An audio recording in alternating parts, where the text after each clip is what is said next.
The next divine name is Al-Azeem, which means the tremendous. Allah, the Exalted, is tremendous in attributes and essence, beyond the perception and understanding of all. The one who understands this divine name will observe all things which are not connected to Allah, the Exalted, as small and insignificant.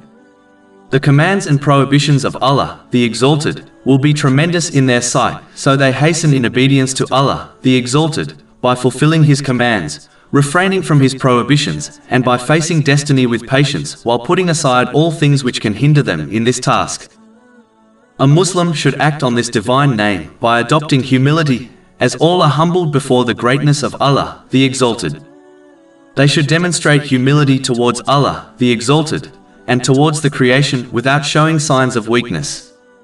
In fact, according to a narration found in Jami at Tirmidhi, number 2029, whoever humbles themselves for the sake of Allah, the Exalted, will be raised by Him. A Muslim should also make their aspirations tremendous by only acting for the pleasure of Allah, the Exalted, and nothing else, so that they reach a tremendous station in the presence of an omnipotent King. Chapter 54 Al-Qiyamah, verse 55. In a seat of honor near a sovereign, perfect in ability. Over 400 free ebooks, audiobooks, infographics, podcasts and blogs available on our website, www.shaykhpod.com.